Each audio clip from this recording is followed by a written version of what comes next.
Assalamualaikum warahmatullahi wabarakatuh. Waalaikumsalam warahmatullahi wabarakatuh. Bismillahirrahmanirrahim. La haula wala quwata illa billah. Asyhadu an la ilaha illallah wa asyhadu anna Muhammadar Rasulullah. Allahumma shalli ala sayyidina Muhammadin wa ala alihi wa sahabatihi ajma'in, ma ba'd. Kepada sahabat-sahabat kita semua yang tergabung dalam PCI ya, itu istimewa ya, istimewa ya, Tunisia, Maroko, Mesir dan Sudan. Saya ingin memperkenalkan dulu dah. Itu tadi kan dari Pak Hidayatus Sibian mungkin kurang lengkap. Saya ingin sedikit melengkapi bahwa saya ini awalnya berangkat belajar ke luar negeri itu ke Irak pada tahun 1971 ya, dengan membawa rekomendasi, artinya bahwa saya ini dikirim gitu oleh Al-Maghfurlah Bapak Subhan ZE. Mungkin anak-anak kita masih kenal nggak Subhan ZE? Ilham Khalid masih kenal mungkin ya, masih ingat ya. Itu tokoh besar Edo itu kan Ilham Khalid, Subhan ZE, terus siapa lagi tuh, banyak. Nah itu di Irak tahun 1971, yang di Irak itu bersama dengan Pak Muzamil Basyuni ya, adiknya Pak siapa, Menteri Agama Maftuh Basyuni, kemudian juga dengan Bapak Irfan Zidni, kemudian Kiai Masyuri, kemudian Pak Munzir Tamam ya itu.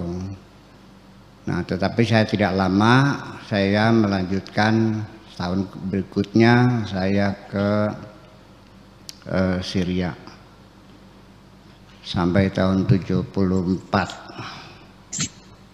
Tahun 74 saya melanjutkan ke Libya ya, di Fakultas Sastra. Di situ ada dua jurusan, ada Lughawiyat dan ada Adabiyat. Qismul Adabiyat dan Qismul Lughawiyat. Lughawiyat itu jurusan bahasanya, Adabiyat itu jurusan sastranya, sampai jurusan sastranya. 4 tahun saya di Libya, selesai tahun 78. Kemudian dari situ saya baru melanjutkan ke Tunisia. Dan Tunisia itu kedutaan Indonesia baru buka belum lama. Duta besar pertama namanya Bapak Ilen Surya Negara. Kemudian duta yang keduanya Pak Mukhtar Tayyib, adanya Pak Syarif Tayyib, Pak Hadi Tayyib, Gubernur Aceh. Kemudian juga Menteri Pendidikan Indonesia Pak Syarif Tayyib, itu adanya namanya Pak Mukhtar Tayyib, itu duta besarnya. Setelah itu baru Pak Sam Ali Drus. Di Tunisia saya belajar di Fakulte de Lettres, apa itu, Fakultas and Human Science, Kuliatul Adab wal Ulumul Insaniyah, Fakulte de Lettres et Human Science. Istilahnya di sana itu al-marhala as-sadisa, troisième siècle. Dosen pembimbing saya itu waktu kita bikin disertasi itu namanya Dr. Abdus Salam Msadi. Beliau kemudian menjadi menteri riset di Tunisianya itu. Jadi saya itu di Tunisia adalah mahasiswa yang pertama kali, ya sebelum ada hubungan diplomatik baru dibuka kok. Yang pertama kali yang sekolah di situ dan yang pertama kali lulus. Menyusul 2-3 tahun berikutnya ada 4-5 orang, tapi akhirnya pada pulang karena kesulitan, karena menggunakan dua bahasa Arab dan bahasa Perancis. Saya nggak tahu sekarang di kuliah Zaituna apakah masih ada mata pelajaran berbahasa Perancisnya atau tidak. Mungkin sekarang pakai bahasa Inggris barangkali ya. Jadi mereka memang kesulitan karena ada beberapa mata pelajaran yang dengan bahasa Perancis. Nah, itulah kira-kira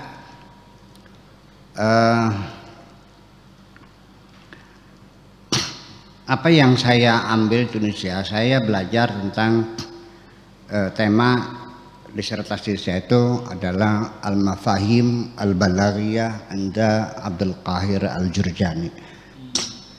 Jadi terminologi balaghah atau retorika menurut Abdul Qahir Al-Jurjani. Jadi artinya bahwa saya di jurusan humaniora kan, yang masuk sastra dan humaniora, sampai tahun paling lama malah saya di luar negeri itu selama 20 tahun, paling lama di Tunisia sampai 8 tahun, dari tahun 78 sampai tahun 91, jadi artinya 8 tahun lah lebih situ. Jadi artinya bahwa dari 20 tahun itu paling lama di Tunisia. Oleh karena itu dalam kesempatan ini saya ingin menyampaikan kalian beruntung yang bisa belajar di Tunisia, karena suasananya, tradisinya itu hampir mirip-mirip dengan tradisi NU yang ada di Indonesia ini. Saya dari mulai Irak, Saudi, Syria, Mesir, sampai Libya, ternyata yang ada ritual tahlil itu di Tunisia. Ya. Dan juga acara Maulid Nabi juga besar di sana. Yaitu setiap tentu yang hadir presiden dan kabinet hadir di Masjid Az-Zaitun itu. Masjidnya apa namanya tuh? Lupa lagi. Di masjid di Tunisia lama ya. Nah itu kemudian juga tradisinya hampir mirip, keramah tamahannya, pergaulan sehari-hari. Ya di sana ya orang pakai rok ya biasa kan gitu, orangnya ramah sekali. Kalau ada hajatan-hajatan itu bikin asidah biasanya ke bulan Maulid itu. Jadi kalau di sini kan apa namanya bulan Suraya, ya itu ada di sana Maulid ada, kemudian kirim mengirim gitu ada, kemudian kita bisa bersahabat dengan orang Tunisia biasa. Nah sebagai catatan saya selama 4 tahun di Libya belum pernah masuk ke rumahnya orang Libya. Di kuliahnya sama, bersahabat, tapi belum pernah diajak yuk main ke rumah, nggak ada, karena tradisinya nggak ada. Sampai pernah juga sekali main masuk ke rumah, dikenalkan dengan istrinya, dengan anak-anaknya, itu karena ada mahasiswa namanya itu ekstranei lah kalau di sini mah. Jadi dia sebagai mahasiswa, karena dia akan jabatan akan diangkat dari kepala dinas pendidikan di satu provinsi gitu di Bengkazi, cuman golongannya masih rendah, dia mesti kuliah lagi, dia daftar kuliah, dia mah hadirnya hanya akhir tahun aja, tetapi dia mengikuti perkuliahan setiap hari. Saya yang mencatat kuliahannya dan fotokopi langsung setiap minggu saya kirim laporan kegiatan mahasiswaan sampai dia lulus 4 tahun. Baru ngajak saya main ke rumahnya. Ya. Kemudian tahlilan juga ada. Ini sahabat-sahabat di Libya, kalau di sini ada makamnya Abu Hasan Asyadzuli ya, di Tunis itu ada di buku sana, itu malam Sabtu, nggak tahu masih ada nggak sekarang. Yang duta besar Indonesia juga dulu sering Pak Sam Al-Idrus itu ikut tahlilan kalau malam Sabtu. Nah kalau malam Jumatnya di Sidi Busaid. Ya, Sidi Busaid itu dulu ceritanya gurunya Syekh Abdul Qadir Al-Jilani dulunya itu. Namanya Sidi Busaid. Ya sekarang jadi tempat wisata. Jadi artinya bahwa Indonesia ini memang dibandingkan dengan yang lainnya itu yang paling maju, terutama di bidang masalah gender, karena tokoh utama di dunia Islam yang melihat adanya kesetaraan lelaki dan perempuan itu salah satunya orang Tunisia, yaitu namanya Thohir Haddad. Sampai sekarang kitabnya itu silakan dibaca, Syariatuna wal Mujtama, syariat Islam dan masyarakat kita, dan satu-satunya negara Arab yang melarang poligami secara undang-undang. Negaranya negara Islam, di dalam konstitusinya disebutkan segala perundangan bersumber dari Al-Quran dan hadis, tetapi poligami dilarang di sana. Itu ya satu-satunya negara Arab yang jelas-jelas melarang. Sehingga Tunisia dianggap oleh negara Arab yang lain adalah negara sekuler. Ya itu makanya, sehingga saya juga ikut kecipratan. Wah Tunisia sekuler gitu. Ya itu ya. Berbahagialah Anda disebut ini ya. Jadi mungkin sudah 91, sekarang udah tahun 2000, berapa tahun? 30 tahun tak? 30 tahun ya? 30 tahun yang lalu, mungkin anda belum lahir. Jadi mungkin sudah berubah semuanya ya, tapi ya makanya tidak banyak berubah. Kemudian di zaman adanya Rabiul Arabi, Arab Spring, di antara Arab Spring atau reformasi lah di Timur Tengah terjadi itu, ternyata hanya Tunisia yang mulus sampai sekarang. Libya sampai sekarang masih perang saudara, Mesir masih gonjang-ganjing, Yaman terbakar, Syria porak-poranda, ya Tunisia. Jadi mereka pemikirannya lebih moderat gitu. Kemudian sekarang punya tokoh yang dianggapnya sangat kontroversi sekali oleh dunia Islam, yaitu Yusuf As-Siddiq. Ya, silakan sahabat-sahabat di Tunisia coba buka YouTube-nya Yusuf As-Siddiq. Ya, dia cukup berani dan dia salah seorang pakar yang banyak menerjemahkan buku-buku dari bahasa Yunani kuno di seorang pakar.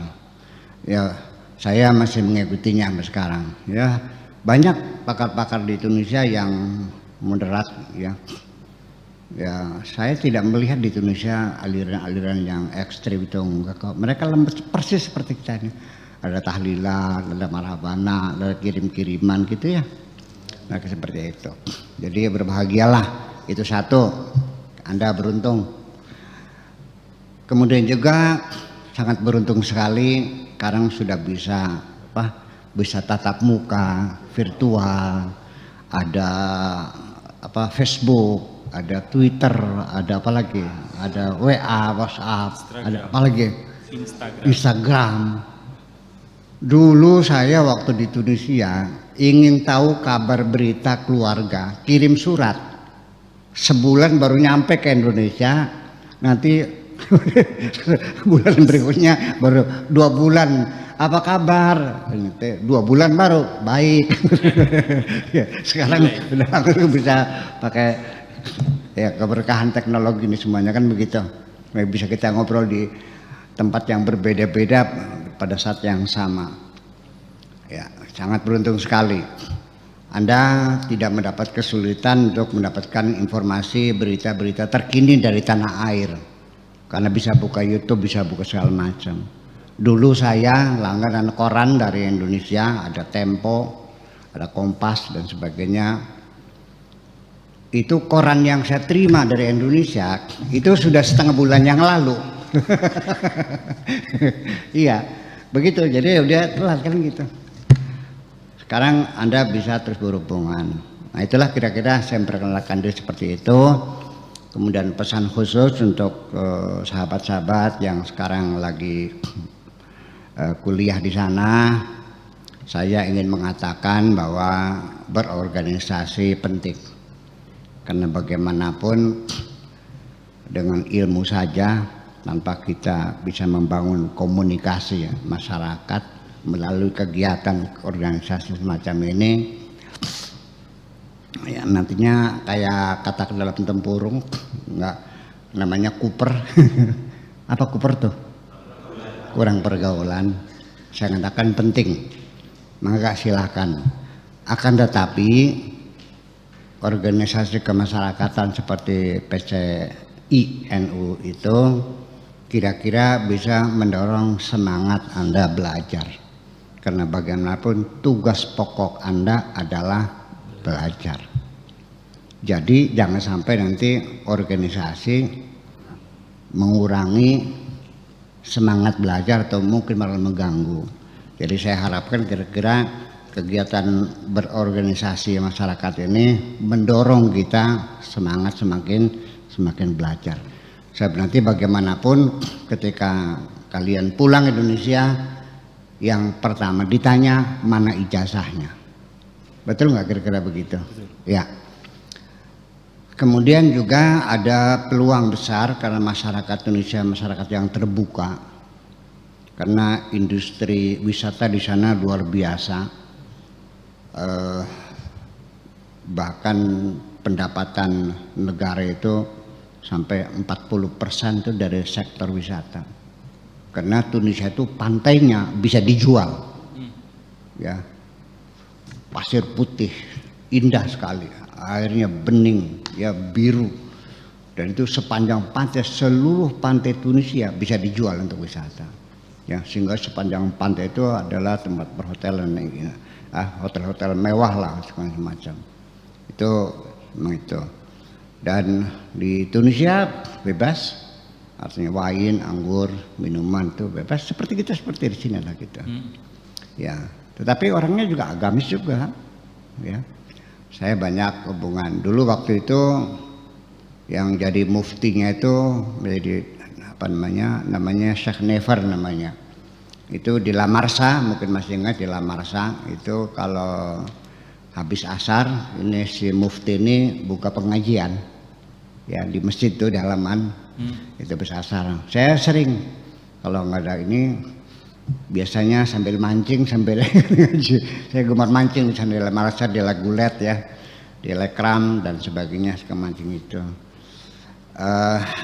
Ya pengajian begitu ada di Indonesia, di negara lain nggak ada, di Libya nggak ada pengajian gitu, nggak ada, sangat berbeda sekali. Itulah makanya saya betah di Tunisia tuh, ya karena seperti kita ini nggak ada kefanatikan, nggak ada. Kemudian juga aliran keras juga nggak ada. Selama presidennya Habib Bourguiba itu nggak ada. Setelah saya pulang 6 bulan kemudian itulah terjadi pergantian pimpinan, Ali bin Salahuddin apa namanya, bin Ali, Zainal Abidin bin Ali presidennya itu setelah saya pulang. Kemudian juga ketika saya pulang juga saya ikut membantu membenahi kedutaan Tunisia yang baru dibuka, termasuk juga ikut membantu mencarikan kantor kedutaan, ya, nyewa dulu, kita bantu semua, kita sering berkomunikasi. Duta besar pertamanya namanya Naifar.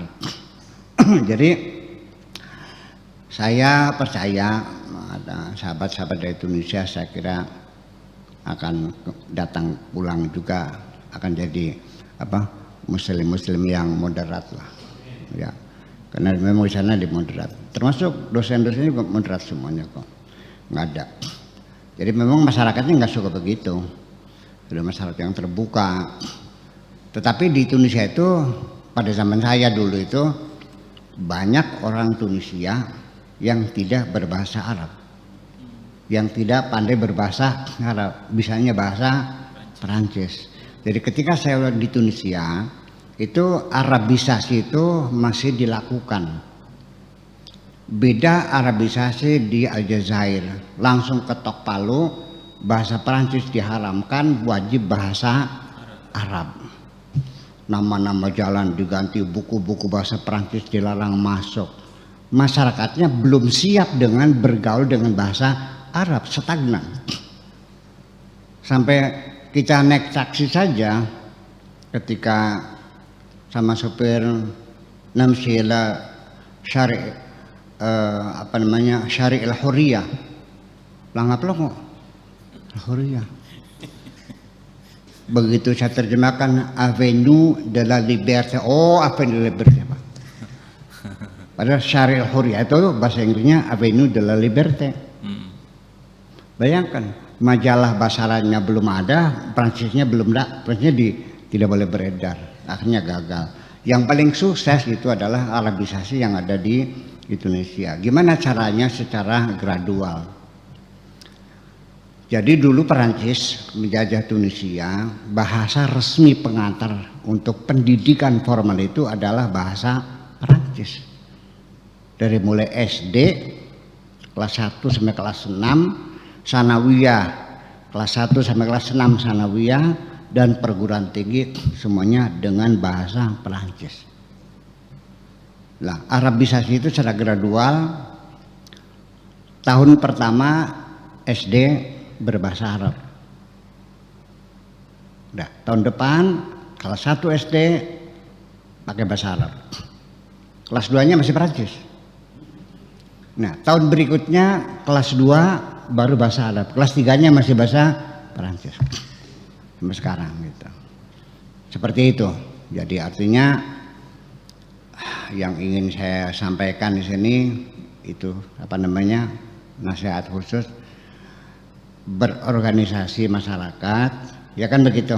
Saya juga sama, dikirim oleh Pak Subhan ZT, seperti itu kan ketua NU juga sama PNU bersama Idam Khalid waktu itu.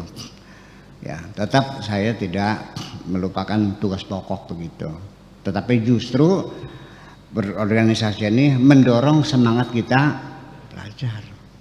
Itu. Kenapa? Kita betul komunikasi kan, jadi kita bisa musyawarah, bisa bertukar pikiran, bisa belajar bersama dan sebagainya.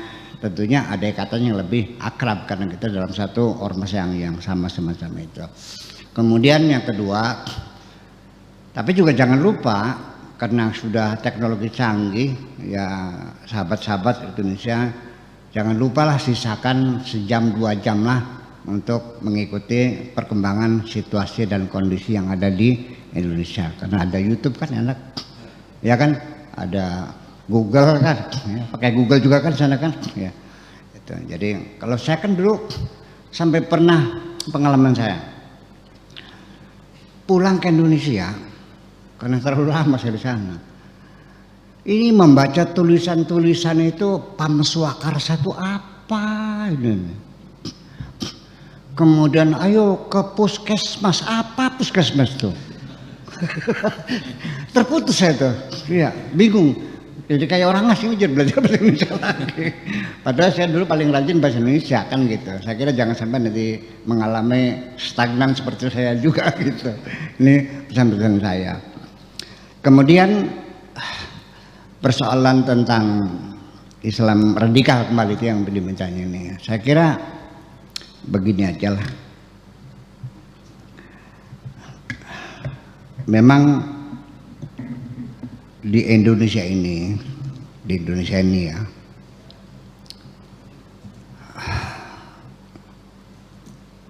belum pernah konflik horizontal antara sesama umat Islam, belum. Baru saling salah menyalahkan, sebatas bertengkar, ya kan? Kafir, bid'ah, musyrik, itu aja, tapi belum saling bunuh-membunuh. Tetapi kita juga tidak menyalahkan siapapun, ini kembali kepada sejarah. Bagaimana nanti silakan, kalau mau didiskusikan silakan didiskusikan. Nanti juga saya baca dalam buku ada bahwa persatuan umat Islam yang telah dibangun oleh Kanjeng Nabi Muhammad SAW dengan jerih payahnya selama 23 tahun, menghabiskan segala usianya, pikirannya, tenaganya untuk membangun persatuan umat Islam dengan kalimatut tauhid, kata persatuan, kalimatut tauhid, kata persatuan. Jadi apa yang ditugaskan oleh Allah kepada Kanjeng Nabi tidak jauh dari pikiran-pikiran yang berkembang di dalam otak Kanjeng Nabi. Sejak kecil Kanjeng Nabi itu selalu memikirkan persatuan. Sejak kecil teman-temannya bertengkar, dia damaikan. Suami istri sedang hampir cerai, dia intervensi, dinasihati, ya. Sampai usia 25 tahun itu diakui sebagai tokoh pemersatu di Jazirah Arabiah waktu itu, karena orang Arab akan pecah gara-gara berebut ingin meletakkan Hajar Aswad. Nabilah salah satu anak muda yang berusia 25 tahun bisa menyelesaikan, menghindari terjadinya perang saudara itu. Jadi Nabi itu sebagai tokoh pemersatu, tokoh gagasan persatuan, sehingga ketika dia dapat wahyu, apa yang ditugaskan kepada Nabi Muhammad tidak jauh dari pikirannya. Yaitulah makanya munculnya visinya adalah kalimatut tauhid. Kalimat itu kata, kalimat. Tauhid itu adalah masdar dari wahada yuwahidu tauhidan. Kalau wahid itu satu, kalau wahad itu mempersatukan, yuwahidu fil mudhari'nya, masdarnya tauhidan. Jadi kalimat tauhid itu maknanya kata persatuan. Simbolnya adalah la ilaha illallah, bahwa yang jadi majikan kita yang sesungguhnya adalah Allah dan kita semuanya hambanya Allah. Jadi la ilaha illallah itu adalah batu pijak yang paling utama untuk membangun kesetaraan, bahwa kita semuanya sama sebagai hamba. Majikan kita satu-satunya adalah Allah. Itulah maknanya la ilaha illallah. Tetapi nggak tahu akhirnya bahwa kalimat tauhid bunyinya la ilaha illallah. Bukan. Kalimat tauhid, kalimat tauhid, la ilaha illallah adalah sebagai simbol, ya, yang menuju pada persatuan. Karena bagaimanapun tidak mungkin Anda mempersatukan kalau tidak ada kesetaraan. Mungkin Kak botol dicampur dengan endong, dengan telur. Mungkin enggak batu dicampur dengan kertas. Jadi kesetaraan itu penting dalam makanya. Oke. Walhasil Nabi Muhammad berhasil membangun kalimatut tauhid di Jazirah Arabia. Selesai selama 23 tahun. Akan tetapi gitu, begitu Nabi Muhammad meninggal dunia, pada detik pertama Nabi meninggal dunia, persatuan umat Islam sudah pecah kongsi. Dan sampai sekarang, ya, pecah kongsinya bukan hanya hina menghina, ejak mengejek, wadan-wadanan, tidak, saling bunuh membunuh, dan semuanya menjadi korban. Jadi kita mesti sadar posisi historis kita seperti ini. Supaya kita jangan bicara muluk-muluk, ya dong. Udah pecah kongsi kok. Begitu Abu Bakar jadi khalifah, gerakan pemurtadan menolak zakat udah tersebar di mana-mana, terjadi perang, Harbur Riddah. Ya kan? Keluarga Nabi, keluarga ini, wah sudah sampai akhirnya Khulafa Rasyidin itu banjir darah. Banjir darah, berdarah-darah kita mengawal persatuan itu. Abu Bakarnya mati diracun, Umarnya mati ditusuk, betul nggak? Utsmannya mati dibacok, betul nggak? Sayyidina Ali mati digebukin, betul nggak? Istrinya mati digencet, betul nggak? Anaknya disembelih, betul nggak? Dan sampai pindah ke Daulah Umayyah juga sama, sampai ke Abbasiyah dan seterusnya, dan sampai sekarang. Jadi umat Islam itu memang berpotensi itu bertengkar, kecuali di Indonesia. Tahu sebabnya apa? Karena mayoritas orang NU. Itu ya. Jadi ya makanya sekarang orang NU tugasmu yang paling penting coba bagaimana Anda mempertahankan sebagai kelompok mayoritas. Iya. Nah itulah gitu. Jadi ya kenapa? Santun. NU itu santun. Itu kelompok masyarakat Islam yang berbaur dengan tradisi lokal, dengan kearifan lokal, sehingga apa yang disebut dengan Islam Nusantara itu sesungguhnya bukan Islam baru, tapi praktek Islam yang sudah sejak awal dari dai pertama dengan cara pendekatan budaya, dengan kesenian, tidak berbicara masalah hukum-hukum yang selalu menimbulkan pertengkaran. Nah itulah persoalannya.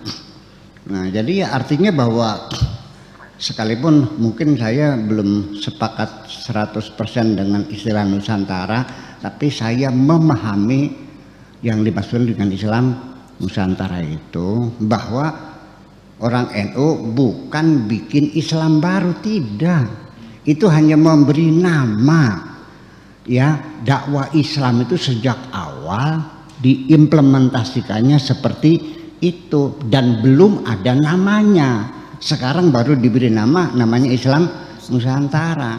Kayak para kosmolog menemukan satelit baru atau planet baru. Enggak langsung dikasih nama. 50 tahun kemudian baru disebut namanya, oh itu namanya Pluto. Oh ini namanya komet Hale. Nah ini namanya bintang Sirius. Oh ini namanya bintang. Baru kemudian.